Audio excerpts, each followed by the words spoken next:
es, primero nos falta leer las últimas 20 páginas del libro, entonces, bueno, sería la idea hacer esa lectura final, como lo hemos venido haciendo como cada martes y poderle como dar ese cierre y que nos quede un poco como fresquito todo el asunto. Y luego ya pasar como tal a la charla. Entonces lo que hemos hecho como para esta dinámica de la lectura, ahorita como que al menos de la lectura final, es nada, yo empiezo a leer, pero si hay alguna como que quisiera seguir la lectura, simplemente como que en voz alta me refiero, ¿no? Alza su mano aquí en la charla, en el chat, y pues seguimos así como que nos rotamos, o si no quieren leerla en voz alta y quieren que yo siga completa, tranquilas, no pasa nada, también la sigo. Si quieren ustedes leerla, como seguirla como en la mente o en voz mientras la hacemos, también puede ser. Y luego de eso, ya pasamos como tal, ya con la lectura como un poco muy fresca, a la parte de la charla. Entonces, bueno, sin más preámbulo, espero tengan su bebida de su preferencia a su lado, su té, café, vino, no sé, whisky, tequila, no sé, lo que quieran. Re alcohólica, no mentiras, lo que quieran. Y comencemos. Creo que si no estoy mal, bueno, mi iPad me marca que quedamos en la última, que fue la crónica de, bueno, no la crónica, como el ensayo de Elena Garro. Y me marca que seguiríamos con el libro olvidado. Espérenme, le subo el brillo un poquito de esto porque no veo nada. Nada. Comenzaríamos. Nos faltan, de hecho, menos de 20 páginas, como unas 18, calculo. Así que bueno, comencemos. Me van diciendo lo que les digo si quieren participar y si ven que estoy como leyendo muy lento o muy rápido, también me comentan. El libro olvidado es un ejemplar para lectores a partir de 6 años. El autor, Antonio García Velasco, de chica era de mis favoritos. Por eso lo releí hace poco. La anécdota es sencilla. Si bien la manera de abordarla es curiosa, un narrador omnisciente nos involucra en la conciencia de un libro de nombre LMMD, que lleva años en una librería, mirando a otros como el entrar y salir en manos de felices compradores. A veces tiene esperanzas, otras duda de sí mismo, de su propio contenido. En cierto capítulo evoca un rumor que circula entre sus compañeros. Juan Ramón Jiménez buscó los libros que escribió en su juventud y les prendió fuego. LMMD teme que ese sea su destino y piensa que quizás ni siquiera debería ser encontrado. Releo la historia y me sorprende cuántos vaticinios contiene de mi futura vida como escritora. Creo que dentro de un libro como ese bien podrían estar mis palabras. Al teclearlas, surgen las mismas dudas. ¿A alguien puede interesarle lo que pienso? ¿Debería eso importarme? Yo, como LMMD, siento ansia por mostrar lo que tengo dentro. Sé que hay algo que tengo que decir. A veces no sé cómo, pero otras dudo incluso que valga la pena. Cuando camino por la calle, observo a veces demasiado a la gente. Escucho conversaciones ajenas. La Ciudad de México es una suerte de Alep, repleto de voces precarizadas, respirando aire sucio y recibiendo la inclemente radiación solar que empeora con la ausencia de árboles. Pienso en las historias por contar. Sé que no podré alcanzar todas las subjetividades, como no puedo alcanzar tantas cosas. Nunca podré leer todos los libros que quiero, nunca podré ser toda la gente que quiero, ni vivir todas las vidas que quiero. ¿Y qué es lo que quiero? Quiero vivir y sentir todas las sombras, tonos y variaciones de la experiencia mental y física posible. Y estoy terriblemente limitada, escribió en su diario Silvia Plath en 1950. Miré La tumba de las luciérnagas por primera vez con mi madre a los 12 años. El DVD me lo había prestado un amigo. Ya había visto antes otras series y películas de animación japonesa. Aún así, no comprendí de qué trataba esta en particular. Me pareció demasiado monótona. ¿Qué significado podría tener aquella sucesión de hechos trágicos uno tras otro? Mi mamá lloró. Yo no la consolé. tampoco dije nada. Me agobiaba el tema de la guerra cuando era representado en estruendosas películas de acción o en dramas silenciosos como este. Crecí en una ciudad pequeña donde aparentemente nunca ocurría nada. Entendí tiempo después que la violencia puede tomar cientos de formas sutiles y monstruosas. Se escucha un balazo fuera de la prepa, entran a robar a casa de la vecina mayor de edad, secuestran al dueño de un bar, una compañera de la secundaria desaparece. Debido a la costumbre, estas noticias se pasan por alto, ocurren como telón de fondo y eso mismo les brinda un aire de lejanía, como si a pesar de ocurrir a 2 cuadras, pasara en otra parte. Hay una frase muy conocida de Theodor Adorno, de esas que por su sonoridad memoricé al vuelo en alguna clase en la facultad. No se puede, mire esto, no se puede escribir poesía después de Auschwitz. Es cierto, no se puede hacer nada cuando la crueldad permea cada rincón de los días, de la intimidad, pero se hace. Pienso en Ana Frank, Marta Hillers, Ginette Kolinka, aunque ellas no escribieron poesía, formalmente hablando, hay algo de intención poética en sus escritos, de lograr un exangüe alivio al registrar lo que vivieron. Dice Hillers en Una mujer en Berlín. Vivimos en un cerco de cañones que se va estrechando con cada hora que pasa. De vez en cuando hay horas de un silencio inquietante. De pronto se le pasa a una por la mente que es primavera. A través de las ruinas calcinadas del barrio sopla vaporosamente el aroma de las lilas desde jardines sin dueño. Ellas vivieron y documentaron cada una desde una mirada propia la guerra. ¿Nosotras podremos hacerlo? ¿Es una comparación exagerada? Creo que ahora los conflictos son menos estruendosos, pero constantes. No hay grandes combates entre naciones, aunque nuestra cotidianidad, en apariencia apacible, requiere formas de violencia que desprotegen la vida al darle prioridad al capital. Uno de mis tíos se fue de indocumentado. Hace un mes mataron a un chico a unas cuadras de mi casa. Al papá de un amigo, lo secuestró y extorsionó el narco. Mis amigas y yo tenemos miedo de salir a la calle. Y mi experiencia personal es apenas un ápice de violencia que en distintos grados y contextos, donde el género y el factor socioeconómico son determinantes, vivimos en este país. Es algo distinto a la guerra, una violencia que cala día a día nuestro cuerpo, un conjunto de agresiones sin nombre, al no poder nombrarlas.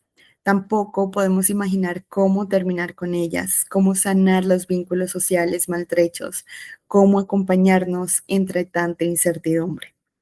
Thalía era una chica extrovertida, de esas que parecen no tener ningún problema con el mundo.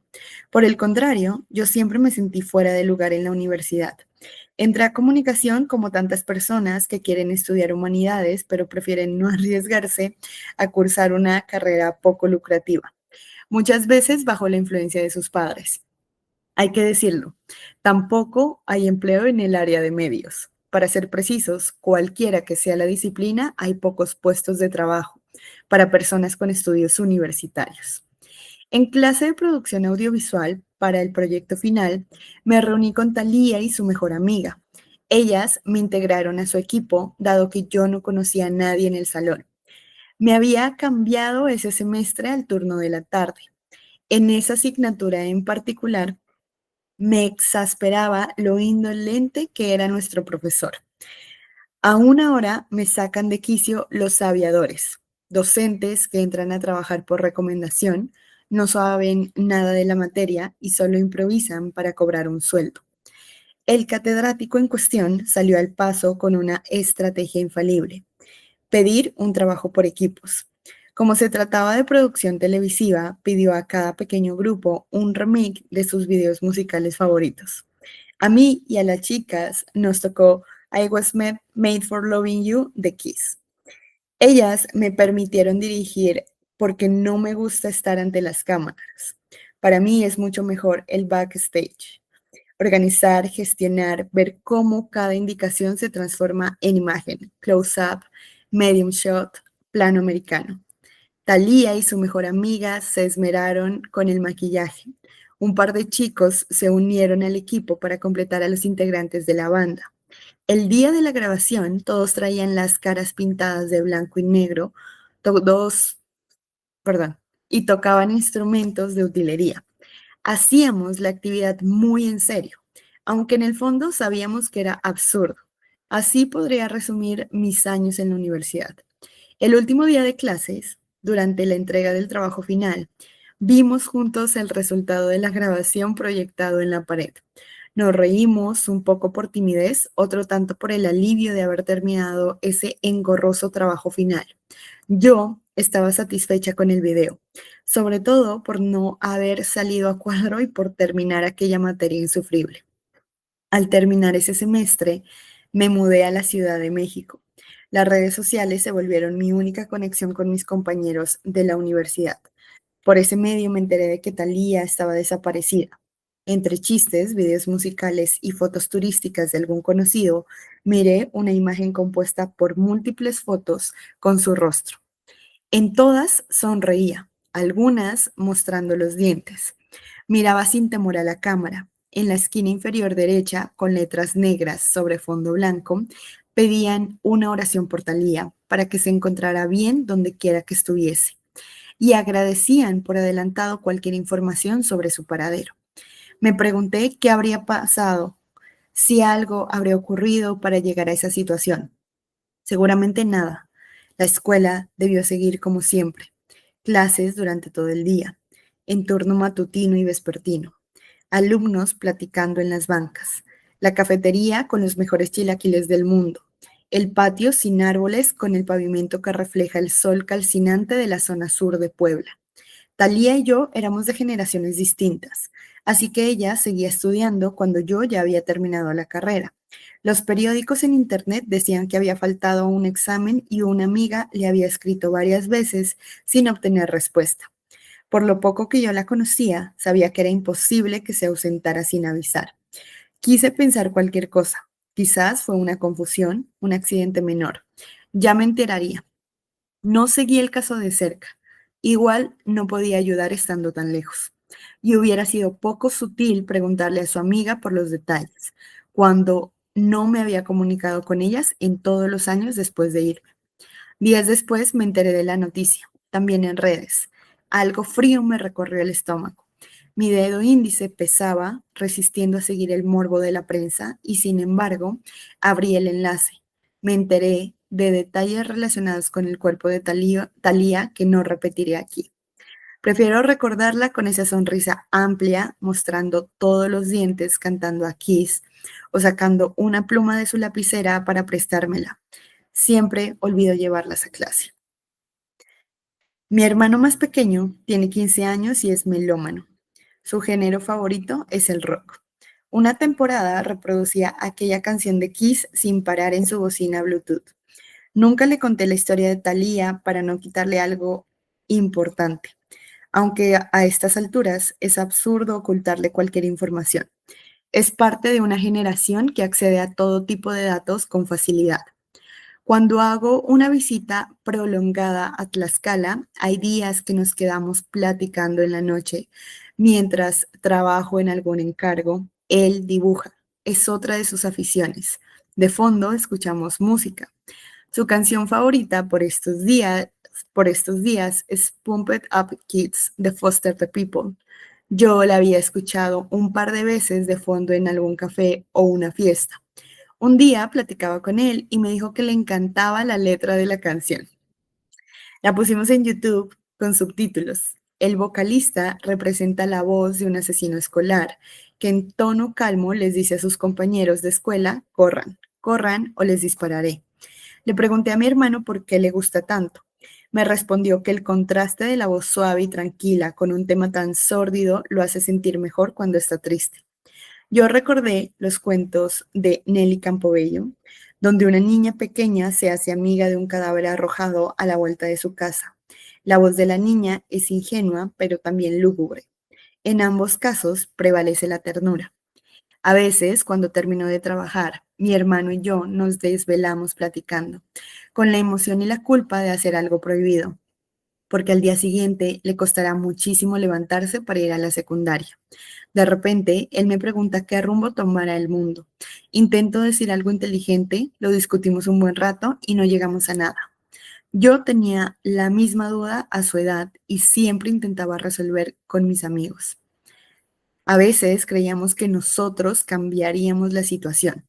Otras éramos más pesimistas y llegábamos a la conclusión de que sería mejor quemarlo todo, destrozarlo, porque la vida, es repetitivo decirlo, a veces es una mierda. Los seres humanos solemos dañar o consumir todo lo que nos rodea, pero de pronto, un huerto, una canción que hace sentir mejor a un adolescente, las palabras en el momento indicado. De un tiempo para acá, él no se separa de una banda de rock. A veces canta con ellos y está diseñando la portada de su primer disco. Disfruto verlo dibujar, escucharlo cantar y bailar con él, sacudir el cuerpo al ritmo de esa música que hace 40 años que todavía nos brinda una sensación de libertad. Los integrantes de la banda son sus amigos. Todos tienen la misma edad que mi hermano, es decir, nacieron después del 2000. El nombre del grupo es The Effects of the Economic Crisis. Wow, dura, estuvo dura. No viajaban solas. Cuando le preguntaron qué la había motivado a crear Sailor Moon, Naoko Takeuchi respondió, me sentía sola, así que escribí sobre las amigas que hubiera deseado tener. Estos días de ocio también me he dedicado a mirar dos series, Stronger Bong Song y Jessica Jones.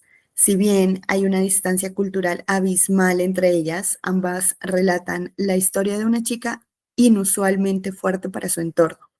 La primera en el tono de una comedia romántica, la segunda en el de un thriller.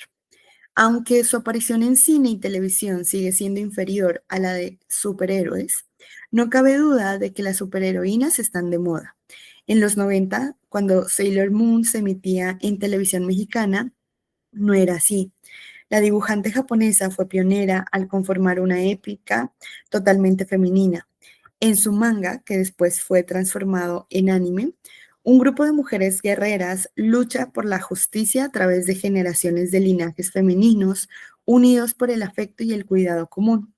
Si bien en 1941 Wonder Woman ya había aparecido en un cómic, este personaje trabajaba en conjunto con hombres en la Sociedad de la Justicia de América. Era su secretaria. Por otro lado, en 1976 se estrenó la película Los Ángeles de Charlie, donde surge una agrupación femenina homónima que, no obstante, está vinculada por una voz invisible y masculina. En El héroe de las mil caras de Joseph Campbell, esperen, analizó distintos mitos de regiones occidentales y orientales. Con las similitudes entre estos conformó una estructura, la de El viaje del héroe, que enuncia los elementos narrativos comunes entre épicas de distintas culturas. Es notable que dicho héroe es, en principio, masculino y representa la parte activa de la historia, mientras que la mujer carga con una simbología distinta, la casa, el hogar, el regreso, la magia, la ensoñación, etcétera. Todo héroe necesita aliados, ayudantes que le muestren el camino a seguir.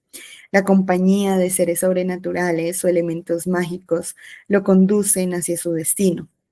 Así, considerar a la mujer en todo su potencial como la protagonista de una épica personal implica pensarla acompañada.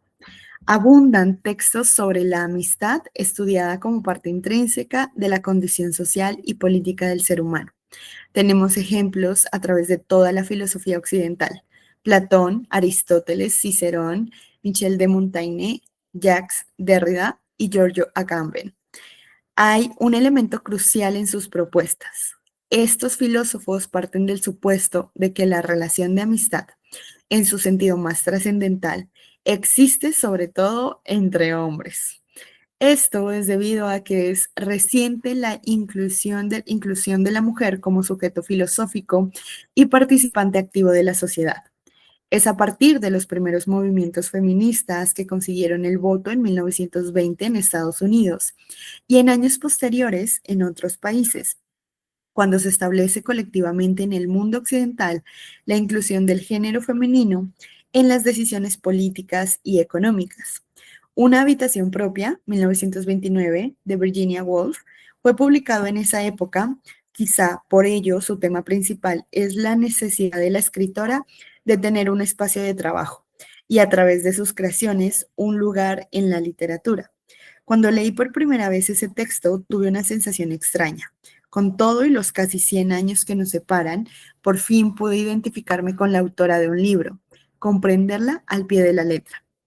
Recién podemos considerar El segundo sexo de Simone de Beauvoir, publicado en 1949, el texto fundacional que considera como objeto de estudio filosófico el rol de la mujer en sociedad, escrito además por una mujer y no por un hombre. Los estudios respecto a la amistad son posteriores. A Passion for Friends de Janice Raymond, publicado en 1986, estudia la amistad femenina desde sus orígenes, las luchas sociales que se han conformado a partir de los lazos afectivos entre mujeres e incluso los obstáculos que pueden existir para que un grupo de mujeres se relacionen entre sí. La teórica estadounidense hace un repaso de la tradición de la amistad femenina, criticando su falta de visibilidad y registro histórico. Existe, afirma, la percepción de que las mujeres sin un hombre no están acompañadas, pero esto es falso, ya que las mujeres juntas no están solas. A 34 años de la escritura de ese libro, es posible relacionarlo con el caso de dos adolescentes sudamericanas asesinadas durante un viaje por Ecuador en febrero de 2016. Los titulares de prensa afirmaban que las chicas viajaban solas, cuando evidentemente estaban acompañadas la una por la otra. Esta noticia llamó mi atención porque yo he viajado como mochilera. Lo hago cada que tengo oportunidad, lo cual no ocurre tan seguido como quisiera. La última vez que viajé así, hice un viaje de 2 meses por Perú, Bolivia y el norte de Chile. Mi base fue la casa de unas amigas en Lima, donde me quedé en periodos intercalados por 3 semanas. Éramos 4 mujeres habitando un hogar. Jamás me había sentido más cómoda ni más protegida. Al principio no lograba entender sus códigos, quizás la forma en que crecí me conduce a un egoísmo natural, instintivo. Por eso me costó tanto llevarme bien con mi hermano al principio. Tuve que reaprender mis formas de convivencia a través del cuidado y el cariño, en la que fue mi casa en Lima. Cuando me levantaba, el desayuno estaba listo. Alguna de las hermanas lo había preparado antes de salir, así que yo lavaba platos o barría un poco. La despensa nunca estaba vacía. Al parecer, la casa funcionaba sola. Yo siempre intentaba aportar lo más que podía, pero muchas veces el trabajo estaba ya hecho. A la menor de ellas, Nomi, la conocí unos años atrás en un intercambio académico en la Universidad de Quilmes, en Argentina. Nos caímos bien de inmediato. A ninguna de las dos nos gusta llamar demasiado la atención.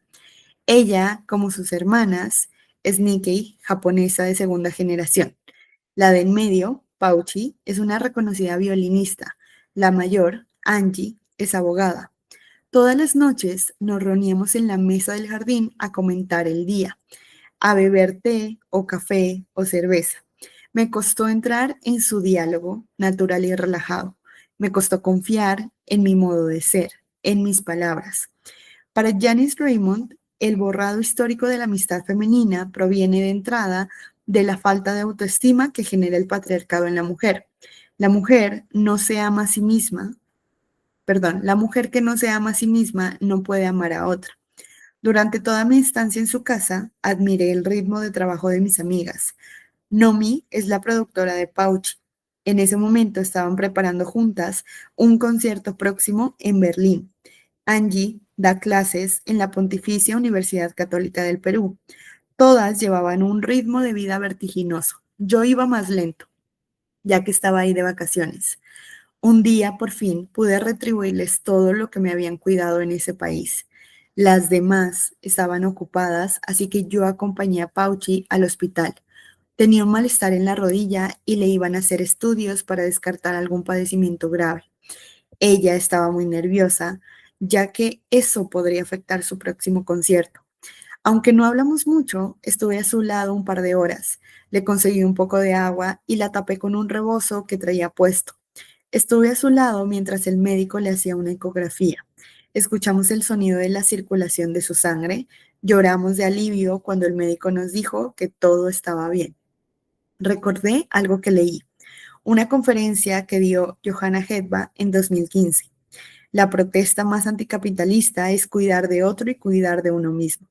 Protegernos los unos a los otros para promulgar y practicar comunidad, una hermandad radical, una sociedad interdependiente, una política de cuidado. Cuando salimos del hospital, tomamos un taxi hacia la casa. Angie ya estaba ahí. A solas me dijo, si ya estás en la lista de contactos de emergencia, ya eres de la familia. No le dije nada, pero pensaba lo mismo. Para evitar caer en idealismos y falsas expectativas propias de los inicios del movimiento feminista, Raymond advierte que no todas las mujeres pueden ser amigas. Sin embargo, opina que todas las mujeres tienen el potencial de formar amistades vitales con otras mujeres. Desafortunadamente, muchas fueron despojadas de este potencial antes de que se formara alguna extensión del mismo. Durante la prepa y la universidad preferí tener amigos hombres. Tenía la impresión de que ellos eran menos superficiales y más fuertes que las mujeres que me rodeaban. Sin embargo, también en ese viaje, aquel prejuicio terminó de disolverse. No creo que haya sido la escena en el hospital lo que me permitió abrirme a la relación con ellas. Creo que fue la acumulación de todo lo que vivimos juntas. Las charlas, las lecturas de tarot, la visita a la vidente, desvelarnos alguna noche tomando gin tonic, poniéndonos al tanto de los acontecimientos que cambiaron nuestras vidas. Durante los años que dejamos de vernos, ni la amistad ni el feminismo tiene una sola manera de razonarse, mucho menos de actuarse, pero creo que es posible pensarse múltiple al imaginarse desde la otra, otorgándole un lugar preponderante al cuidado mutuo. Wow. Ahora sí, la, el ensayo más bien que le da título al libro, Un lugar seguro. Mañanas como esta, la pasábamos tumbados escuchando Eric Satie, Pescado Rabioso, o solo nuestra respiración. La de ella al dormir me aliviaba el mundo. Y eso es lo más cerca que he estado del Satori, Iván Palacios Ocaña. Se habría notado en el contenido de este libro un olvido que permea lo escrito. Se escabulle entre las palabras, se oculta en imágenes, se olvida a propósito en las referencias. Me refiero a mi padre. Aún nos vemos, pero no somos tan cercanos. A veces me pregunto si mi relación con él no determina esa sensación de desprotección que me invade a cada rato, ese impulso por encontrar un maestro, un guía. Hace algunos años, cuando llegué a vivir a Puebla, fui a una charla de José Agustín. De él solo había leído en ese entonces La tumba y cómo se llama la obra. Acababa de entrar a un diplomado de escritura creativa donde me enteré a los 20 años de que se puede estudiar para ser escritor. Es más, hay gente que vive de actividades relacionadas con la escritura y no son genios tocados por alguna divinidad. Estaba entusiasmada. La presentación fue en el Teatro de la Ciudad, un edificio de estilo barroco y con asientos acolchonados, vestigios de una antigua pretensión de lujo tan común en la capital poblana. Me senté en un palco, el lugar estaba abarrotado. Yo, sorprendida de que tanta gente quisiera ver a hablar a un escritor. Mi ingenuidad era real. El periodo en que crecí fue uno de los menos activos para la cultura en Tlaxcala. Algún funcionario sin entusiasmo gastaba el presupuesto en el carnaval, la feria y las orquestas regionales. Por eso me costaba tanto imaginar eventos masivos en torno a la literatura. La charla comenzó y se podía sentir un ambiente de emoción creciente que llevaría todo a consecuencias funestas, propias de un cuento de Yasutaka Tsutsui. Podía notar a mi alrededor la energía expectante y casi adoratoria de los asistentes. A mí me gusta José Agustín, pero tanto como para mirar con los ojos casi húmedos de emoción una entrevista pública, aprobando cada afirmación con un gesto de la cabeza y sonriendo ante cada ironía y cada pinche o puto que el escritor pronunciara. La historia de la contracultura en Puebla es tan intensa como el impulso conservador de sus habitantes. Por algo, la primera vanguardia mexicana surgió en dicha ciudad. De hecho, recuerdo haber visto entre el público al único punk que iba a la misma facultad que yo. Siempre quise hacerme amiga de él y su novia, pero nunca he podido estar del todo a contracorriente. Aunque miles de cosas en el mundo me molestan, mi tendencia a la calma me lleva a parecer más bien convencional. Terminó la presentación con un bramido de aplausos. Muchos se levantaron de sus asientos ansiosos porque el escritor les firmara sus libros, viejos y manoseados. Yo había leído la obra de José Agustín en copias hace varios años. No tengo, la costumbre de pedir que me firmen los libros. No entiendo el mérito de tener un libro garabateado por un extraño, cuando en realidad intimamos con el autor al leerlo. Quizá nos enteramos de cosas que no cuenta ni a su compañero de cama. ¿Para qué una firma? Sin embargo, todos corrían al escenario para asediar a José Agustín con los libros abiertos en la primera página. Él, pelo gris, mezclilla, suéter amarillo brillante, cordial y paciente, firmaba de pie como podía, a toda prisa, para que el tumulto fuera calmándose. A esas alturas la gente formaba una marea, un leve terremoto, una ventisca. El escritor con una mano trazaba su nombre en algún ejemplar y con la otra intentaba al mismo tiempo detener a la multitud. Aún en el palco yo miraba la escena y me preguntaba si debería gastar 150 pesos para conseguir ese amuleto, un libro firmado. ¿Lo quería de verdad? ¿Sería algo tan bueno como la tumba? Cómo se llamaba la obra no me había gustado tanto. ¿Debería pedirle al chico punk que me recomendara algún título? Al fin de cuentas, el escritor estaría ahí por horas, hasta que terminara con los cientos de ejemplares que desfilaban ante él. Entonces escuché un golpe seco, y silencio, y murmullos. Alcé la vista y el autor ya no estaba en el escenario. Las miradas se dirigían hacia el foso de orquesta. Tuve una sensación pesada, de urgencia, de que debía hacer algo, pero me quedé quieta mirando desde arriba el ajetreo confuso de la gente. En el piso, sin poder moverse, estaba José Agustín.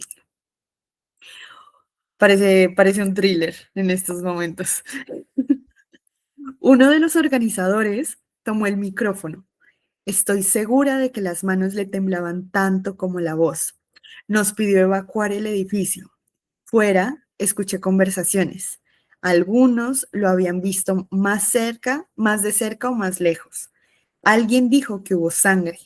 Me encontré al chico punk, le mentí y le dije que yo estaba a punto de bajar por mi firma cuando pasó. Él me respondió que vio todo de lejos, pero qué pedo con esos pinches locos que se habían subido hacia el escenario. Qué idiotas, respondí, y me fui a casa. Estaba asustada, lloré un poco. Hace unos días leí por casualidad Memoria de nuestra amnesia, un adelanto de la novela de José Agustín Ramírez, hijo del escritor José Agustín, y me enteré de que la caída fue mucho más grave de lo que se anunció. Seguro, para no dejar mal al gobierno en turno, José Agustín se dio un golpe en la cabeza, perdió la memoria temporal, empezó a beber más de lo que ya bebía, volvieron los arranques de furia.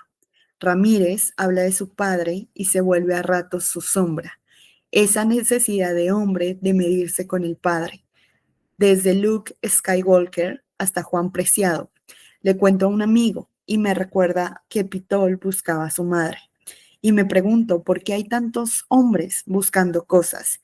Y a todo esto, ¿nosotras qué buscamos? ¿Qué busco yo? ¿Busco acaso a mi padre en esa necesidad permanente de cariño y condescendencia? ¿Me haría feliz acercarme más a él? ¿Su falta de fe se ha vuelto la mía? En el divorcio, mi papá se puso mal. Me decía que a veces veía figuras moverse en las paredes. Dormía en un cuarto sin ventanas, una bodega en casa de su madre, mi abuela. Leía como desesperado buscando una solución al enigma de su separación. Sus padres, mis abuelos, nunca se separaron. ¿Por qué él había fallado? Me imagino que se preguntaba. Entonces escribió su primer y hasta ahora su único libro, 100 pruebas de la no existencia de Dios. Me presentó unas copias impresas y no lo entendí. Era demasiado abstracto. Mi padre enseña matemáticas y física en una secundaria. Le gusta leer filosofía y de todo eso había extraído una serie de aforismos, algunas fórmulas, enunciados que demostraban que Dios no existe. En esos tiempos yo estaba en plena crisis espiritual, como toda persona de 16 años que vive en una familia disfuncional. Sentía cierta inclinación hacia lo espiritual, pero no creía en la iglesia. Fui a una escuela de monjas un par de años. El excesivo rigor y lo tedioso de las ceremonias me habían hecho descreer. A la vez, leía libros de autoayuda que se inclinaban por un catolicismo New Age y una vuelta a la tradición prehispánica mediante sustancias psicodélicas. En fin, estaba perdida. El libro que escribió mi padre vino a confundirme más. Primero porque no comprendía el contenido, pero lo peor era que no entendía el gesto. No le bastaba ser ateo. Mi papá quería convencernos a todos, demostrar que había descubierto un hilo negro. Intentó publicarlo y lo rechazaron varias veces. Yo pensé en ayudarlo, pero estaba muy ocupada con mis clases de karate. Además, aunque ya comenzaba a interesarme en la escritura, no sabía si quería hacer legible un libro así. Me pregunto en qué creo. Estos días en el Zen.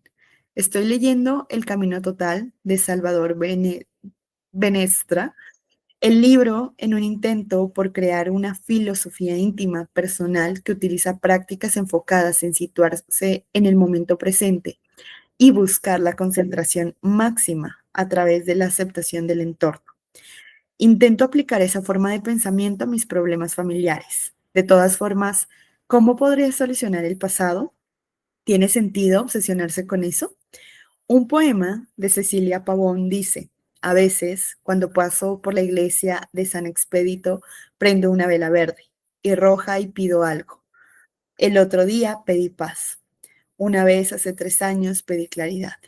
Con eso para mí sería suficiente. Hace unos días, una amiga tuvo una crisis nerviosa a la mitad de una fiesta. Ya nos había contado que estaba asustada por los rumores de secuestros a chicas cerca de estaciones del metro, acá en la Ciudad de México. Yo le dije que no es bueno tener miedo. Añadí, hablé de más porque estaba borracha, que estaba escribiendo un libro sobre eso, sobre cómo crear un lugar seguro, al menos en nuestro interior. La dejé hablando con otros amigos porque cuando estoy borracha hago eso, entro y salgo de las conversaciones sin mucho sentido. Y cuando volví, ella estaba gritando. Le gritaba a uno de ellos que él no entendía por ser hombre, que él no entendía el miedo a ser acosada, violada, secuestrada. Gritaba para defenderse de un enemigo, en aquel momento representado por él. Intenté acercarme a ella y me rechazó. Dijo que la estábamos tratando como si estuviera loca, que ninguno de nosotros entendía. Yo traté de contarle todo lo que he pasado, lo que he visto, los acosos, el asalto, los robos, pleitos con violencia e incluso asesinatos que ocurren cada tanto en mi colonia, conocida por ser una colonia brava. Con todo y eso vivimos procurando cuidarnos. Eso quise decirle, no para indicarle cómo sentirse, quería explicarle que no está sola, que yo la quiero y todos los que estábamos en ese lugar la queremos, pero lo dije todo mal. No me salieron las palabras y ya era tarde. Ella estaba demasiado asustada, imposible de consolar. Me fui a casa triste pensando en cómo transmitirlo. Después de viajar un par de veces, perdón, un par de meses de mochilera, concluí que hay dos claves para el trayecto: confianza y cuidado. Confianza porque la paranoia nos hace más débiles y cuidado porque el mundo es un lugar peligroso y la vida es frágil y por lo tanto hay que cuidarla. Pero supongo que cada una lo descubre a su momento, con distintas palabras. Me gusta como lo dice Lidia Cacho: el miedo no colonizará mi espíritu. Y vaya que ella sabe del tema. Ha sido torturada y es amenazada constantemente por su labor periodística. La veo tan entera y pienso que quizás no podemos dejar de tener miedo, menos en este entorno donde es casi imposible ignorar las constantes amenazas que se ciernen sobre nosotras. No obstante, podemos procurar los espacios donde nos sintamos a salvo y si no existen, conformarlos a partir de relaciones de afecto. Esa noche, al llegar al departamento, mi hermano estaba sentado en la mesa del comedor, estudiando con la laptop que ha pasado por distintos miembros de mi familia por casi 10 años. Lo saludé y me senté frente a él. Cerró la computadora y me preguntó cómo me había ido.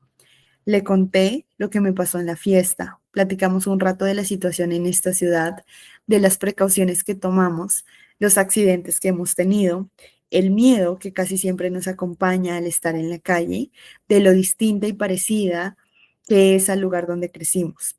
Poco después se fue a dormir. Yo fui a la cocina a hacerme un té. Me dolía la garganta, así que lo preparé de canela con jengibre. Le puse un poco de miel. Siempre que tomo esa infusión en particular me invade una sensación de gratitud. Hay algo reconfortante en la combinación de sabores suaves y cálidos. Agradezco estar viva, aunque el cuerpo me duela. Agradezco que mis seres queridos estén bien, aunque a veces no sepamos cómo acercarnos unos a otros. Agradezco tener amigas y amigos en quien confiar. Agradezco que en la calle haya también gente buena. Agradezco que un día más me haya librado de todo mal. Agradezco escribir. Ciudad de México, agosto de 2018 a diciembre del 2020. ¡Wow! Pero recuperó el aliento. Bueno, primero, por fin acabamos. Perdón por haber retrasado la lectura. De verdad no quería que la retrasáramos, pero bueno, ahora sí pasaron cositas. Pero qué bien que ya por fin la terminamos, porque siento que es una lectura que no requiere tanta distancia, que de hecho como entre más frecuente uno la tenga, como que más fresco se siente y este libro perfectamente creo que entra como esa lista de libros que puedes leer en un fin de semana, ¿no? Como libros cortos porque, bueno, ya las quisiera oír como cómo se sintieron ustedes, cuál fue su experiencia. Por lo que las fui leyendo en el chat, creo que bastante parecida, como una lectura es raro porque toca temas muy densos, muy difíciles, pero se siente ligero. O yo nunca lo sentí como, no sé, como, wow, qué dolor de cabeza leer esto, o es demasiado triste, sino que lo hace de una forma muy amena. Y ahorita leyendo estos dos últimos ensayos, me parece como que, em, no sé, esta autora tiene una habilidad que creo que había visto en muy pocos autores y autoras, de poder contarnos muchas cosas en tan poco y poder, por ejemplo, ¿no? En la columna en la que habla del papá, o sea, parecía una novela. Yo me sentía como, estaba diciendo, por eso les dije, parece un thriller, porque es como, ¿qué va a pasar? No, no me imaginé que iba a pasar eso. Y luego como, cómo ella hace esta relación de este suceso, que posiblemente fue algo como, bueno, que quizás pudo ser que la haya marcado en ese momento, pero al final del día es una experiencia como un poco pasajera, con la ausencia de su papá y con el libro de su papá y luego ella volverse escritora. No sé, me pareció muy interesante. Yo lo pasé muy bien, por supuesto, como fue una lectura muy amena, pero bueno, me callaré y las escucharé un poco. Cuéntenme ustedes. Lo hablamos un poco en la primera vez, ¿no? Bueno, las leí la primera vez, como si conocían a la autora, si no conocían a la autora. Sin embargo, bueno, quiero ya, habiéndola conocido y habiéndola escuchado, em, preguntarles, sobre todo porque aquí tenemos a Mariela y a Juli, que pues hacen parte de México y que están un poco más cerquita de todas las experiencias que ella menciona. Y me parece muy interesante cómo escucharlas también desde ahí. Otra cosa que antes de darles la palabra quería decirles, bueno, a mí particularmente me gusta mucho leer autores mexicanas. Con ella específicamente, siento yo que la cultura colombiana y la cultura mexicana no son tan distintas, ¿no? Y con ella en este libro me sentí muy cerca, ¿no? O sea, sentía como muy cerca en esa experiencia de crecer en un lugar, ¿no? Muy pequeño, a lo que ella menciona como es Tlaxcala, ¿no? Muy conflictivo, e ir a una ciudad como Ciudad de México, que es una ciudad muy grande, pero que igual va a tener también los conflictos que tiene una ciudad grande, y cómo ella sentirse como un poco también esta crisis migratoria de la que habla en algunos pasajes. Entonces, no sé, me pareció como que interesante cómo ella logra como meternos sí, en la cultura mexicana, pero desde otro ámbito y que no se siente como no, no sé de qué me estás hablando, o sea, se siente un lugar completamente desconocido y un lugar completamente diferente, pero bueno, quería hacer como esa acotación. Las escucho, cuéntenme esas primeras impresiones, ¿les gustó o no les gustó? ¿Les pareció chévere o no les pareció chévere? ¿Volverían a leer a la autora? ¿No la volverían a leer? Bueno, quiero saberlo un poquito generalidades y saberlo todo para que de ahí desglosemos la conversación.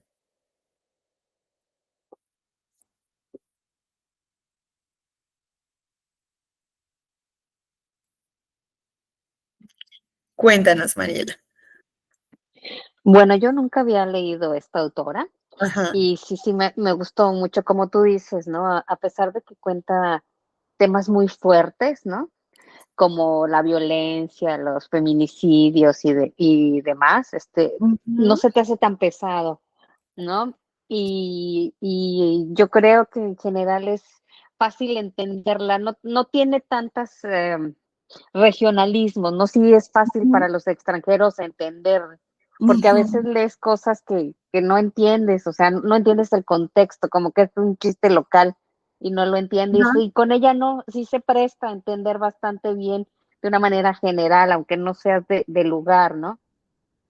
Y sí, me gustó mucho esa última parte donde habla de la relación de las mujeres, ¿no? Que Ujú. dice que si tú no te quieres, no puedes querer a otras mujeres y cómo se siente parte de esa nueva familia, ¿no? De ese grupo de mujeres que la acogen. Esa parte me gustó mucho esa parte, ya. Y también me llamó mucho la atención la relación que tiene con su papá, ¿no? Y las preguntas que se hacen, ¿no? Si esta inconformidad o esta forma de ser es parte de esa relación que no tengo con mi papá o qué. Entonces, como que entra muy profundo, pero bueno, te hace pensar, ¿no? A lo mejor hay muchas que en algún momento no han completado esa relación con su papá y por eso tienen una forma de interactuar así medio rara, ¿no? No sé, te da mucho a pensar. Pudiéramos hacer un análisis Ujú. de ese Solo punto, de esa. ¿no? Ajá, entonces tiene muchos temas así muy, muy profundos, pero sí me gustó bastante. No sé si para ustedes haya sido entendible cómo habla ella de diferentes cosas de México, ¿no? Por ejemplo, el estado de Tlaxcala es el estado Ujú. más pequeño de México, entonces, bueno, a veces ni lo mencionan, dicen, bueno, ¿cómo Eso te iba a Tlaxcala decir. existe? Yo ajá, he Ujú. escuchado como que hay como este mito de que gente cree que no existe, o sea, pero no sé hasta qué punto o sea, yo lo he visto como en redes sociales, ¿no? Pero no sé hasta qué punto como o sea, es una broma o es en realidad que hay gente que dice como que no, no, o sea, que es como mítico. Pero no, no sé, o sea, de hecho cuando ella lo puso dije como, recuerdo como el chiste local, lo que tú dices, ¿no? Pero no Sí, sé, sí, o sea, ¿eso sí pasa? O sea, ¿sí pasa como gente sí, en la vida real que como eso sí existe? sí, es que es un estado muy chico y está rodeado de otros Ujú. estados. Entonces no sabes dónde termina y dónde empieza Tlaxcala, por eso dices, bueno, Okey. existe, ¿no? Pero sí, sí Guau. no es broma local, sí se llega a suceder esa duda, ¿no? Ujú. Pero sí, sí, me gustó bastante. Ok. Mira que algo de lo que mencionas que me parece muy interesante, y que no sé si ustedes lo notaron, em, algo que observaba justamente en la lectura y que me parece muy difícil y es lo que tú mencionas, ¿no? Que toca temas difíciles, pero que también no siento que sea tan cruda, porque, claro, en todo este boom de autoras latinoamericanas, de autoras contemporáneas, que muchas veces es necesario, hay mucha crudeza, ¿no? Entonces hay veces que uno queda como, uff, no, o sea, esto es demasiado fuerte, y sobre todo cuando son textos así, ¿no? Como más de autobiográficos o autoficción. Sin embargo, si se dan cuenta como ella utiliza esta crudeza más bien no como afirmaciones, sino como preguntas, ¿no? Entonces, por ejemplo, en la que menciona Mariela como justamente de su relación con el papá, es como no hace aseveraciones sobre cómo es su relación con el papá, sino más bien hace da este mensaje como preguntas, ¿no? Y ya solamente con esa breve pregunta entenderíamos cómo fue la relación que ella tuvo a través del divorcio de los papás y qué pasó, ¿no? O sea, quizás un papá completamente ausente después, que la haya abandonado, solamente con saber que mi papá la estaba pasando muy mal y quizás yo me pregunto si él se sintió, si de pronto había fallado en su matrimonio porque sus papás nunca se separaron, ¿no? Pero nunca eh, se, hay esta afirmación y yo aquí lo veo de dos caminos. Me parece, por un lado, como muy chévere y muy interesante, y por eso se los quería proponer. Me parece una habilidad de parte de ella, pero hay algo, digamos que el único lunar que yo le veo a este libro, o el único punto negro, es que yo siento que a veces ella no se abre por completo, y que hay Ujú. veces que sí, como los ensayos quedan como a medio camino, ¿no? Como quiero que me cuentes más, ¿no? Claro, este es como un egoísmo lector de quiero el chisme completo, ¿no? Pero a veces yo sí sentía como que ella no se terminaba de abrir por completo, sino que guarda, o sea, sabe lo que va a compartir y sabe lo que va a guardar, pero de este lado yo sí lo sentía bueno, no sé si ustedes también lo dicen, en Colombia tenemos una frase un dicho muy conocido que es como a esta historia le falta un pedazo, ¿no? Entonces es como decir, aquí no me están contando el chisme completo, hay algo que se están saltando y lo puedo ver, lo que les decía, de las dos maneras, como una habilidad muy buena para ella poder resumir y en vez de contar un montón de cosas como, o empezar como que una escritura catártica, sino mantenerla como en ese orden, o de, no, sí, o sea, entiendo, pero quiero más esa parte emocional y no me lo estás contando por completo. Y la otra cosa que tú mencionas que me parece importante decirla, a mí me pareció que como en esta parte sí, o sea, a pesar de que ella habla como de México y de cosas como muy regionales, o sea, de experiencias muy características, creo que pasan dos cosas. Primero, como Latinoamérica, eso sucede mucho de que eso pasa en el resto de países, ¿no? Bueno, como yo en algunas veces les he contado, yo vengo de una ciudad en Colombia que es una ciudad muy, muy pequeña, ¿no? Y por eso yo creo que me sentía muy identificada con lo que ella mencionaba y pues como ya saben, ahora vivo en Bogotá, entonces este cambio de venir de una región como supremamente pequeña, ¿no? De que tú a mucha gente, digamos, yo le digo de dónde soy y no saben dónde es, ¿no? Porque pues así ha sido como polarizado el país siempre. E ir a una ciudad completamente grande y como con todas estas cosas que ofrecen, digamos, las capitales de nuestros países latinoamericanos, me sentía muy identificada y no necesariamente como compartíamos el estar ubicadas en un mismo lugar. Y otra cosa que me gusta también es como ella cuenta ciertas cositas como de cultura y de historia de México, ¿no? Que obviamente pues nosotros acá en Colombia no tenemos como quizás ese conocimiento y lo hace como un poco más cercano, no se siente como algo tan, sí, por allá de, no entendí lo que me estás diciendo. Y eso me pareció muy interesante porque yo creo que esa experiencia la podríamos encontrar en toda Latinoamérica, ¿no?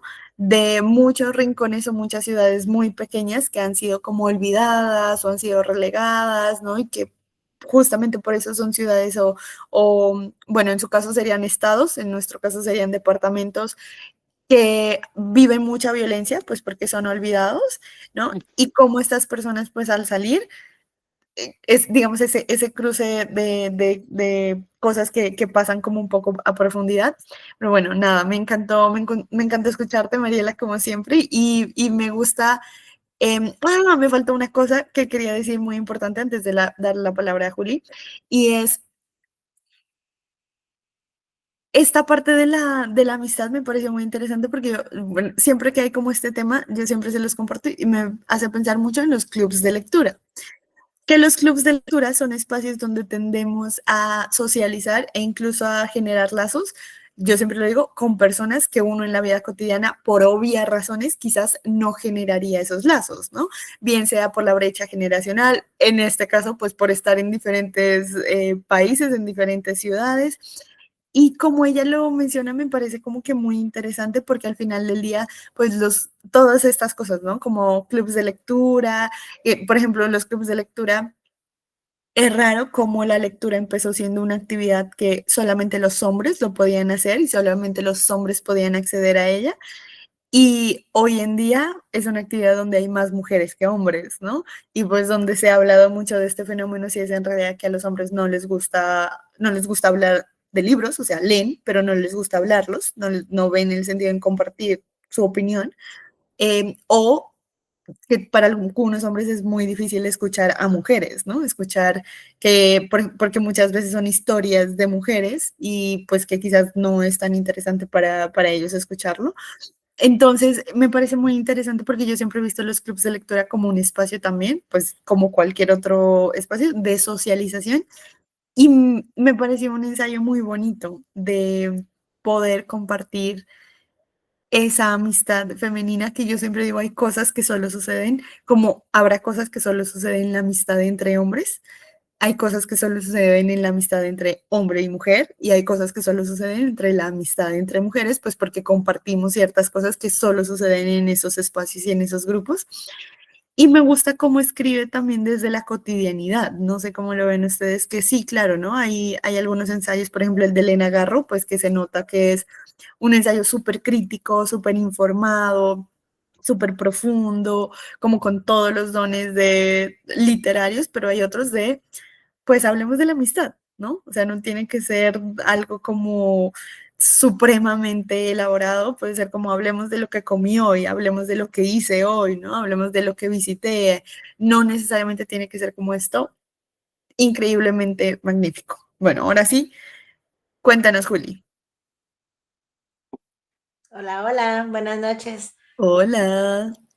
Pues a mí me encantó la lectura, me gusta mucho cómo cambia de tema y no molesta, ¿no? Que puede cambiar Ujú, de algo, como tú dices, muy cotidiano a algo más elevado, a algo más duro, pero yo me sentí así como cuando estás con una amiga y que estás ujú, cambiando de tema, así a lo profundo, a lo X, a lo ujú, simple, y te sientes con esa confianza y te sientes como en ese lugar seguro, así como ujú, dice.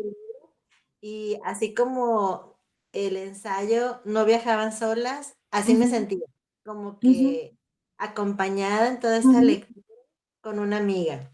Y ese fue mi favorito, yo creo, el de No viajaban ujú, solas, porque tengo una amiga que conocí por los clubes de lectura y que ujú, ella siempre cuando platicamos de lectura siempre dice, pero ¿qué amiga tenía o qué red de apoyo tenía?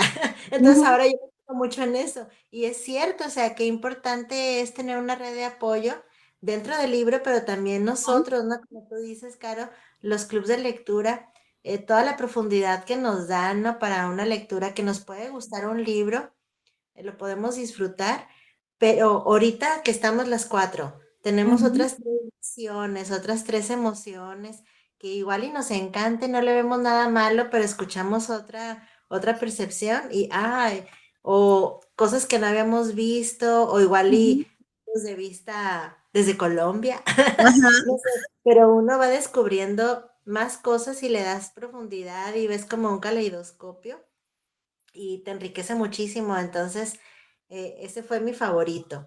Ok. Y yo había escuchado comentarios muy buenos de esta lectura, pero yo no tenía idea de qué se trataba ni nada y me sorprendió para bien. Entonces, muchas gracias por proponerlo y me encantó la forma en que lo pusiste. Ay, gracias. Mira que yo creo que eso tiene que ver mucho, e inclusive yo quedé con ganas como de releerlo. Sí, yo Eh, también. sí, o sea, porque creo que este libro se puede leer de muchas maneras, ¿no?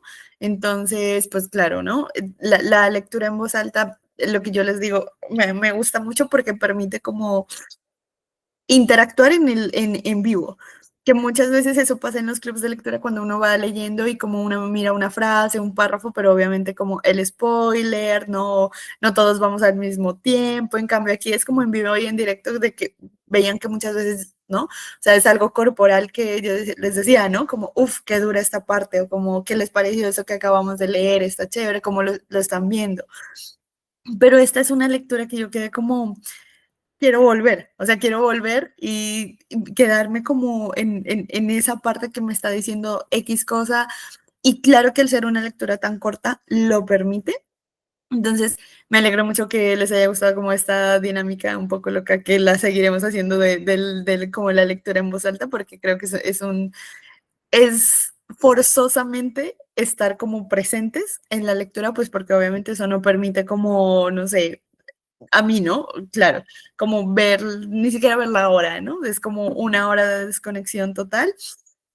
Y la otra cosa que tú dijiste también me gustó mucho porque no sé si les ha pasado, pero al menos hay lecturas que son de este tipo como, pues, autobiográficas o de este tipo como que hablan de feminicidios.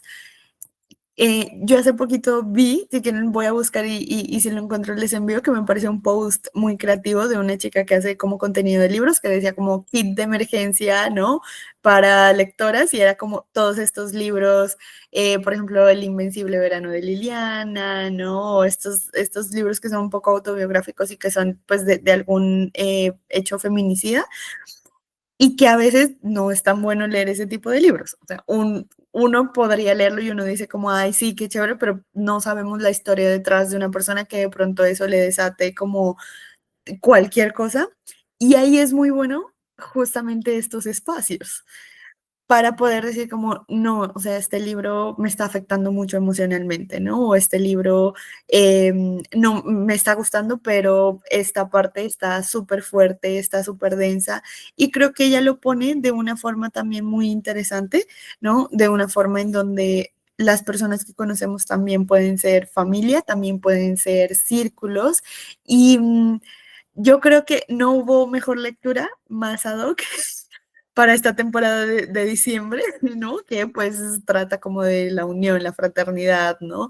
El estar como en familia y que no siempre pues familia de sangre significa familia, con esta lectura. Y miren que yo siempre trato como de terminar el año, es decir, como en ese tipo de grupos, como que el último libro sea algo así, y es bien, bueno, para mí es muy difícil, porque pues ya se darán cuenta que la mayoría de lecturas que yo escojo son lecturas un poco densas, un poco como de crítica, ¿no? Em, y casi siempre esos libros tienden a ser como libros de literatura juvenil, ¿no? Literatura de romance, y pues no, nada de malo, pero pues simplemente aquí se eligen otras cosas y ya, ¿no?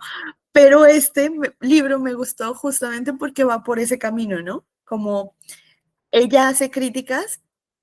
Otra cosa que les quería mencionar que me pareció muy interesante es como que no te impone, ¿no? Quizás uno no pudiera pensar en muchas cosas como ella lo hace y no necesariamente se siente como, porque no sé si les ha pasado y ese es un peligro muy fuerte con los libros de ensayo, que a veces se siente como regaño, ¿no? Como tienes que pensar de esa forma. Y es como, pues puede ser que yo no esté de acuerdo. Y está súper bien.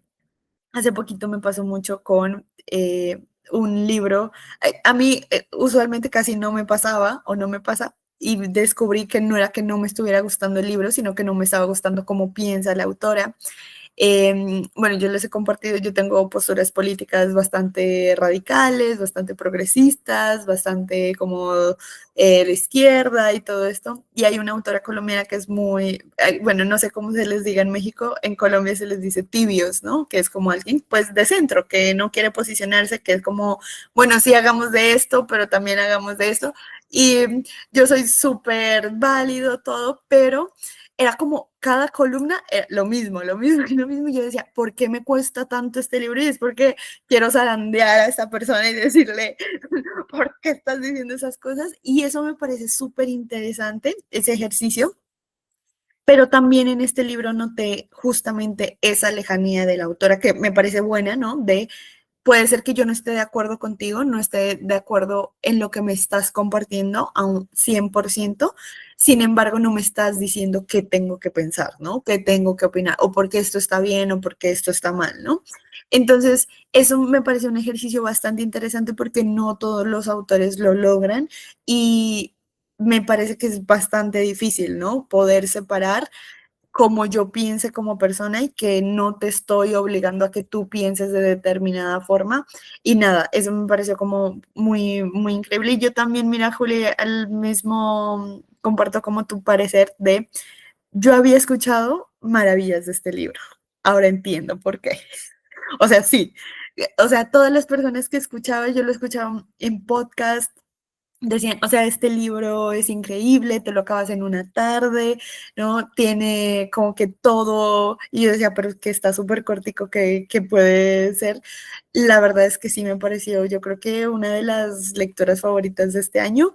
Y lo que les digo, creo, si tengo tiempo en este diciembre, quisiera volverlo a leer, porque sí hay cosas en las que quiero como claro, la lectura en voz alta no permite esto de uno, wow, esto es increíble, tomar la foto, ¿no? Subirla a Instagram, distraerse, ¿no? O sea, es como, no te da tiempo para procesar todas esas cosas, pero sí, y creo que un libro que te genere ganas de releerlo inmediatamente, a mí me ha pasado muy pocas veces, porque es como, ya lo leíste una vez, como para qué necesitarías volverlo a hacer otra vez, pero me parece muy increíble como que deje esa sensación, no sé, me parece una lectura muy poderosa.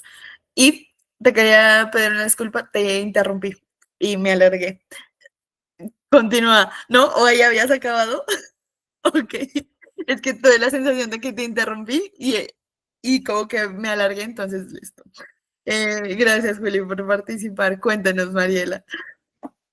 Oye, me gusta mucho lo que tú dices de que no te Ujú, impone nada, ¿no? Su ujú, posición en cuanto a la religión y a sus dudas, me sí, encanta porque yo creo que todas hemos tenido en algún sí. momento esa duda y la oposición ante la fe católica, ¿no? Entonces, me gusta que no te lleva a decirte, no, no creas Ujú, en esto o cree, sino que ella te suelta el anzuelo y te deja lo que quieras con esto, ¿no?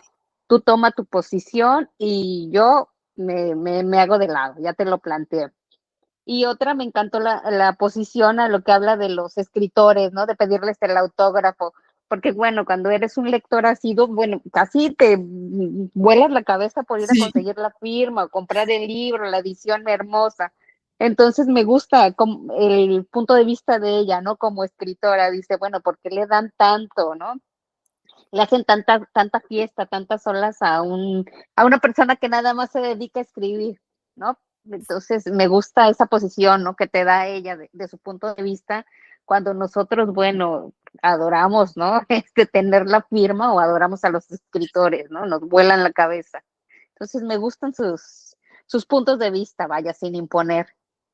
Mira que eso, justamente cuando yo lo leí, yo dije como en mi cabeza, como quiero hacerles esa pregunta porque, claro, ¿no? Para lo que tú dices, para nosotros como lectores es como, inclusive a mí me ha pasado de comprar un libro solamente porque, no sé, entré a una charla o fui a una charla de un autor, me gustó técnicamente, me lo vendió y aquí hay un autor colombiano que es muy conocido acá en Colombia, se llama Tomás González y que él es muy tímido, ¿no? Y él dice algo que a mí me parece muy real y dice, como, ¿por qué yo tendría que hablarte de mi libro si para eso lo escribí?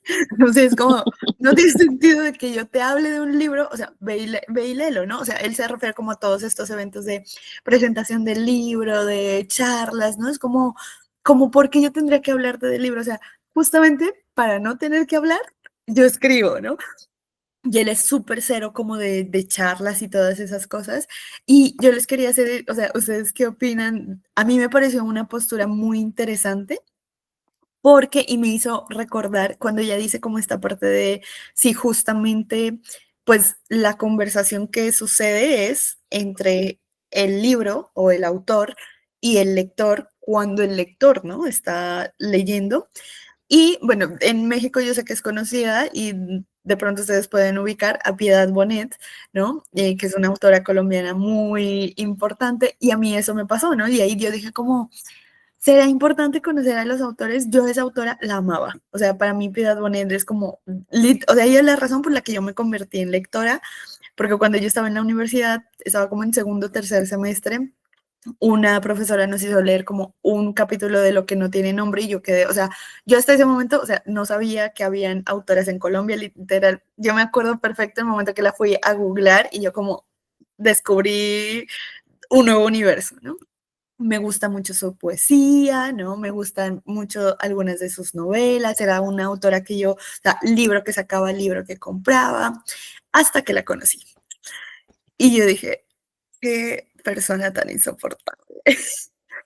Y técnicamente, o sea, técnicamente fue, de hecho, yo viajé, o sea, fue una feria, bueno, no feria, ya se llama fiesta, ¿no? Del libro en Medellín. La iba a ver con una amiga y mi amiga no pudo, entonces solo fui yo. Bueno, en resumen, como que ella tuvo su charla y me firmó el libro y luego ya con el resto de las chicas íbamos a ir al otro evento que seguía después de ese, donde pues ellas también estaban. Y fue, o sea, fue, no sé, yo me imaginaba como una respuesta completamente diferente, pero yo siempre le cuento y fue como, claro, ¿no? Entonces ella me mira y como que me reconoce porque literal eso había pasado hace 1 o 2 horas, ¿no? Pero fue así como, ay, ¿tú otra vez? O sea, de que como se sintió reacosada, ¿no? Y yo como que, ¿sí? Y esa experiencia fue así como que, no sé, para mí me marcó un montón porque para mí era como, yo me identificaba muchísimo con ella y sobre todo, yo siento que ella es una persona, no sé si ustedes han visto la película de Intensamente, de las emociones, eso, yo siento que ella es tristeza. O sea, genuinamente, o sea, no, genuinamente ella es una persona triste. O sea, tú la ves y a ti te da tristeza. O sea, es de esas personas que yo siento como que, ya saben, de esas amigas como que todas tenemos como que no nos gusta ver tan seguido porque es como súper pesimista y súper, todo me sale mal, nunca encuentro pareja, siempre el trabajo que tengo es lo peor, ¿no? Como de esas personas que tú dices como se me fue toda la energía. Y a veces yo siempre pienso, ¿no? Como, bueno, pero sí será bueno conocer a este autor, esta autora. Y por ejemplo, eso también me pasa mucho. Hay otra autora que yo amo, o sea, yo me he visto todas sus entrevistas de YouTube, me he escuchado todos sus podcasts y quiero leerme todos sus libros, que es Leila Guerriero, que fue un descubrimiento de este año. Y yo cada vez que veo una de sus entrevistas, yo digo, no sé si me gustaría conocerla. Pues porque tiene una forma de ser que es bastante, lo mismo me pasa, por ejemplo, con Mariana Enríquez, ¿no?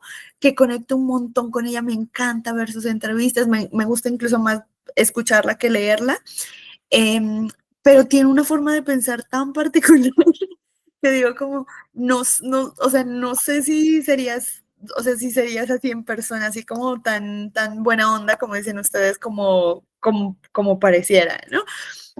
Entonces, cuando ella pone esto en el libro, a mí me llama mucho la atención cómo, o sea, imagínense, o sea, yo llegué al punto con Piedad Bonet, yo su último libro no lo leí, porque es como, bueno, primero es un libro de una señora de 70 años hablando de, pues justamente lo que es ser mujer para ella, pero con apartados súper, ay, no sé, pues a ver, Piedad es una mujer supremamente privilegiada, ha estudiado en una de las universidades más costosas de Colombia, no sé, voy a hacer una comparación con México como, no sé, haber estudiado en el TEC de Monterrey, algo así, ¿no? O sea, una universidad supremamente prestigiosa, ha sido profesora de ahí toda su vida, es como, o sea, perdón, pero es como, ¿qué me vas a decir? No has sufrido, tú no has sufrido, ¿no? O sea, no has sufrido en ese nivel, tú no has sufrido ese desprestigio, ¿no? No has sufrido claro, esa racialización, ¿no? Entonces, son ese tipo de cosas pero que si yo no hubiera tenido esa experiencia, sí lo hubiera leído por el hecho de conectar tanto con esta persona. Y lo que ahorita decía Mariela, que es lo que dice en el libro, como, pues no se les hace raro como admirar tanto a alguien como solamente por el hecho de escribir. Es como, no sé, o sea, no sé. La verdad, tenemos que hacer un estudio de los lectores porque tenemos ahí unas relaciones parasociales como, como todas raras. Y que, claro, luego salen cosas como, no sé si vieron el video de hace poco de Gabo, diciendo, cuando él tenía como unos 60 70 años, diciendo que por qué decía a sus hijos nadie les decía nada porque salían con muchachitas de 13 14 años, porque a él sí le decían un viejo verde cuando él hacía o él hubiera hecho lo mismo, ¿no?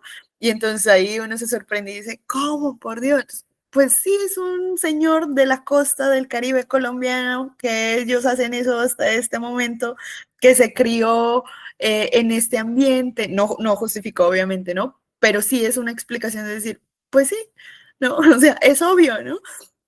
Entonces, siento que a veces los lectores idealizamos tanto a estos autores que cuando pasan estas cosas, o sea, lo que les digo a mí, o sea, conocerla me arruinó la experiencia lectora. O sea, yo a esa mujer, y de hecho a mí me encanta, por ejemplo, muchísimo su poesía y no he podido volver a leerla, o sea, volver a tener ese entusiasmo de decir, ay, sí, quiero comprar su, no sé, su obra, quiero comprar su libro e invertir un dinero, invertir un tiempo, invertir, porque es que no es solo comprar el libro. Yo siempre digo, es leerlo. Y eso ya es demasiado, o sea, que tú elijas no solamente invertir un dinero, sino invertir algo más importante que el dinero, que es tu tiempo en leer a alguien y que esta persona sea una persona que completamente te decepcione y que no le importe decepcionarte, ¿no? Porque digamos que por fuera diríamos como no, o sea, tengo que cumplir esa expectativa, pero quizás después de tanto tiempo es como, ay, es un lector más, un lector menos, no pasa nada. Entonces, cuando ella pone eso en este ensayo, a mí me pareció como tan poderoso de decir como, ya no voy a hacer firmar libros. Bueno, no tanto así, pero sí fue como un golpe de decir, pues sí, o sea, sí tiene sentido y tiene toda la razón. Y ya, bueno, Mariela con su anotación trajo la catarsis porque me acordé mucho como de esa experiencia, ¿no? Me encanta lo que dice, ¿no? ¿Cómo puede alguien gastar determinada cantidad de plata por una firma? ¿No? Ujú. Que si tú lo ves de alguna forma, dices, oye, pues yo no la gastaba, ¿no? Y de hecho, muchas veces, antes de darle la palabra a Juli, quisiera decir, no sé si a ustedes les ha pasado lo que yo les decía hace un momento, como muchas veces tú compras el libro por cómo te lo vende el autor. O sea, a mí me ha pasado muchas veces de que, ay, no, es un autor o una autora súper cercano, súper linda persona, ¿no? Súper, no sé, que quizás ha tenido como ciertas barreras o no ha gozado de ciertos privilegios y es como, quiero apoyarlo, quiero apoyarla, ¿no? Y si ustedes se dan cuenta, eso no pasa en otras artes, o sea, eso no pasa en la música. O sea, yo no conozco, ay, sí, qué linda persona, vamos a escuchar su música. Y su música es horrible. No, o sea, no sucede, no sé, eso no sucede en el cine, eso no sucede en el teatro, eso no sucede en la actuación. Porque en la literatura, o sea, si es alguien cercano, si es una buena persona, sí nos sucede como lectores que nos conmovemos y decimos como, sí, hay que leerlo, ¿no? Y muchas veces como a fuerza y pues al final del día es como, pues, no sé, si no se siente, simplemente no se siente y ya. Y bueno, te daré la palabra a Julia. Ay, es una tontada, pero pues, pues es que es cierto que hay que separar al autor de la Ajá, obra y todo, pero ay, a mí también me pasa algo con Piedad Bonet. cuenta, cuenta, hablamos mal de Piedad Bonita. A mí me encantan sus obras y cuando yo la descubrí, así también quería leer todo de ella y Ajá, eso. Y me acuerdo que había una reunión con ella ajá, y ay, pues esperando la reunión, éramos un grupo grande, ujú, pues llega la reunión y entonces dice, bueno, ¿y de dónde son? Y ya pues la mayoría, pues de México. sí. De México, dice, me han tratado tan mal de México y todas nos quedamos así. Y yo, ¿qué Oye, yo onda? creo que yo estuve en esa reunión. ¿Ah, en serio? ¿Estuviste? Era con Jos Zulaika de Monterrey. Creo que sí. Pues Y sí, sí es esa, yo sé, o sea, porque me acuerdo como del comentario que ella dijo como que cada vez que iba a México, o sea, que en México no le iba bien, o sea, que no era tan reconocida. Y me acuerdo que todos los presentes como, no, sí, o sea, sí ves, nos a eso me quedamos refiero así. como, o sea, ¿por qué le tienen que subir el ego? O sea, ¿por qué le tenemos que subir el ego? Como, no, si te va mal, qué pena, no te leen aquí, porque ella está acostumbrada, claro, o sea, aquí en Colombia ella es una, o sea, ella está en una firma de libros y eso es lleno, o sea, lleno total, entonces es como, así, o sea, como que a los lectores nos da pena, o sea, no queremos que el autor se sienta mal, ¿sí me explico? Y aparte me parece como así, como un comentario de ella, como buscando esa pena, pero creo que estuve en esa charla, creo que Sí, sí. y lo dijo así como tú dices, o sea, como tristeza, así de que Ajá. yo me quedé, ¿qué onda? ¿Por qué tiene que decir así? Y ya empezó a decir de que no, las editoriales me tratan mal, y empezó a decir como que un listadito de todos los que la habían tratado mal, y yo me quedé, ok, o sea, pero vi yo el cambio de las caras de todas, porque todas estábamos bien emocionadas.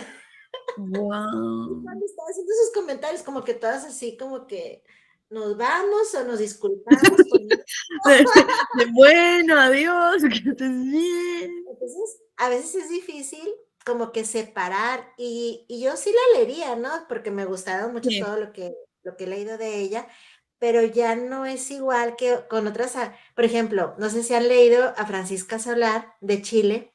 No la he leído, pero Ella, sí la he escuchado mucho. Sí, ay, me dicen ella que ella es un sol. Sí. un sol. Me encanta cómo escribe Ujú. y como persona es Ok. con todos los lectores. He estado en reuniones con ella que duran 4 horas porque es bien generosa con Wow. y es así que te comparte todo, pero también su personalidad, pues Sí, es así, ¿no? O sea, sí, también se claro. entiende que somos diferentes todos.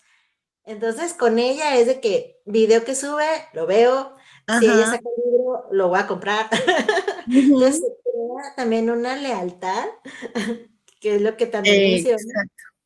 que yo creo que, pues es lo que Y de hecho, también se está moviendo ahorita, ¿no? Un fenómeno que antes no eso yo había. te iba a decir, que yo siento que, por ejemplo, los autores de la época, porque siento que también eso es muy generacional, ¿no? Como la época de Piedad Bonet, entonces autores que ahorita tienen entre 60 70 años, creo que no pudieron dar por su época. Si ustedes se dan cuenta, ahorita es mucho menos probable que un autor sea así como pedante, pero es porque yo creo que los autores se dieron cuenta que tienen que hacer comunidad. Y la única forma de hacer comunidad hoy en día es, primero, una muy buena es a través de las redes sociales, a través de los clubes de lectura, a través de las librerías y a través del encuentro con la persona, ¿no? Ujú, Entonces, yo siento que ellos, estos autores, obviamente que no estuvieron en el boom de las redes sociales y que ya quizás están como out para hacerlo, o sea, justamente, o porque simplemente no les interesa, porque, a ver, si tú ya vendes, no sé, si te hacen 3, 4, 5, 10 ediciones de un libro, pues, ¿como para qué necesitas crear comunidad? Porque, por ejemplo, otra que a mí me sorprende mucho es Irene Vallejo, ¿no? Que ella, pues, es una autora supremamente reconocida y es muy cercana en lo que podría ser cercana, ¿no? O sea, podría ser menos, o sea, ella no necesita hacer comunidad, ¿no? Y aún así lo hace. Entonces, yo siento que, por ejemplo, el caso que pasa con Francisca y también lo que yo les decía hace un momento, eso permite que más gente llegue hacia ella, ¿no? Porque sí. si tú ves que alguien es súper cercano, es muy amable, es muy accesible, ¿no? Sin embargo, si lo vemos desde este ensayo, pues por lo que ella menciona, ¿no? Es como, es raro, ¿no?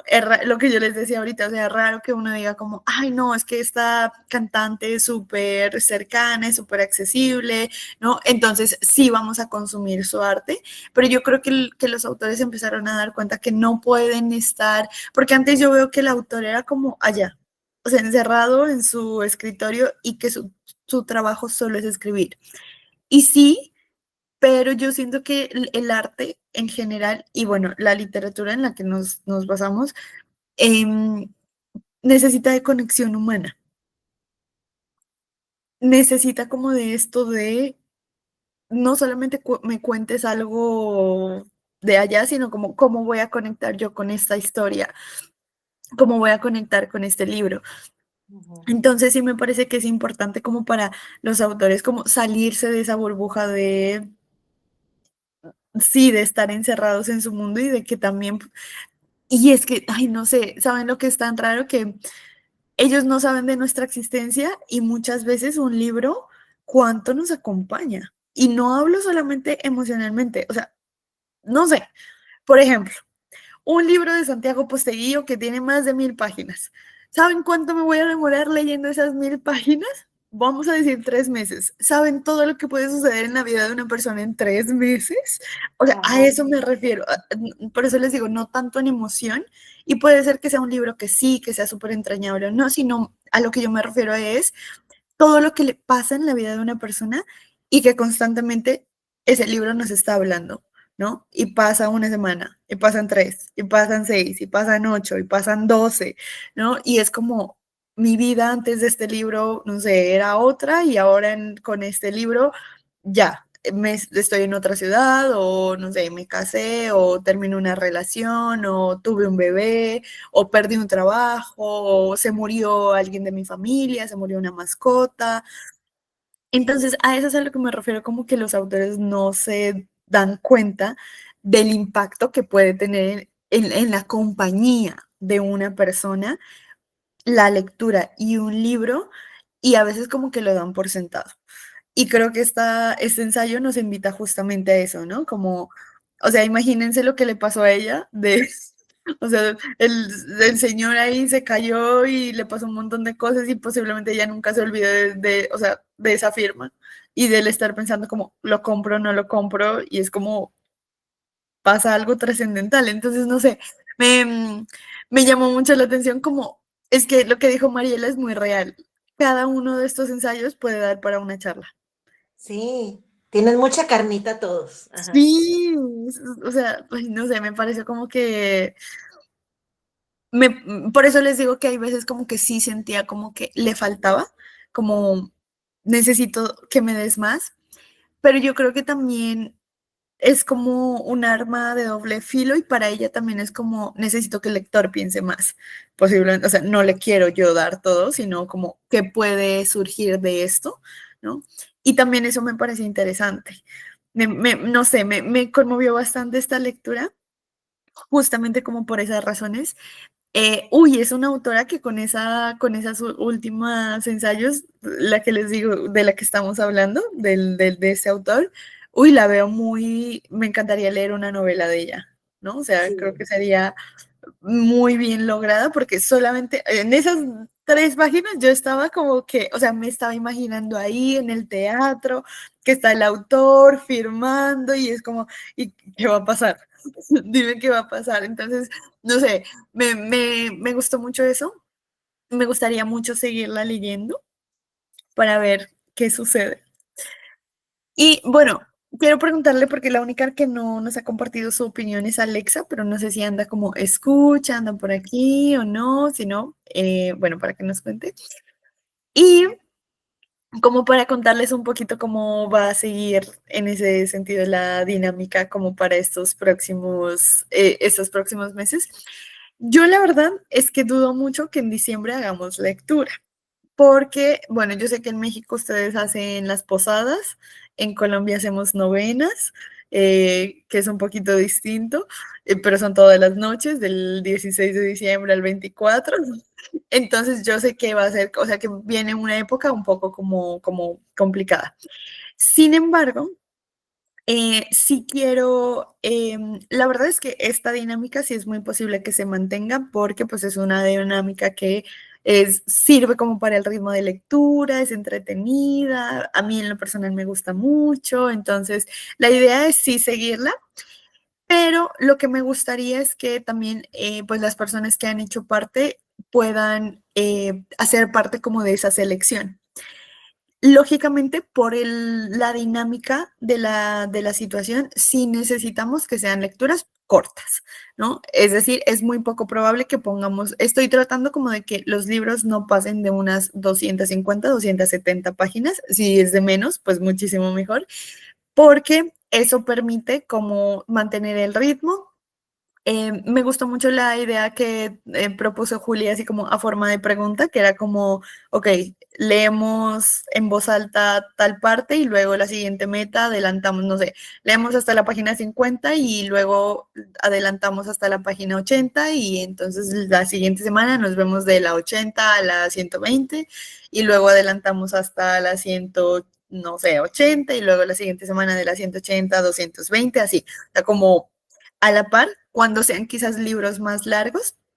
Entonces, yo ya seleccioné algunos que son como preselección y les voy a hacer un formulario con algunas otras. Bueno, primero lo que quiero hacer es como que me manden sugerencias. Si ustedes ya tienen como, ay, mira, vi este libro, este otro, entonces que me manden sugerencias.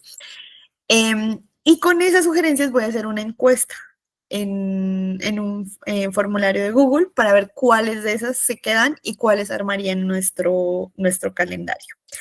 Y nada, tenemos este mesecito de descanso para que alcancen sus metas lectoras y luego publiquen su meta de Goodreads de leyendo, no sé, 100 libros, 150, 50, no sé, los que estén leyendo. Y nada, pues agradecerles por participar y para que posen para una fotico que nos tomemos antes de todo. Espérenme. Ay, ya, ahora sí.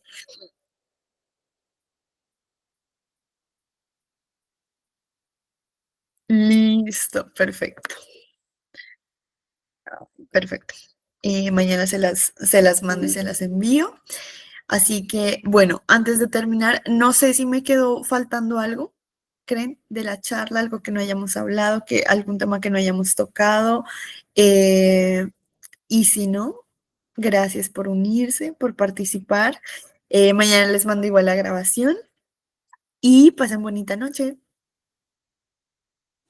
Gracias. Gracias. Chao. Buenas Bye. noches. Buenas noches.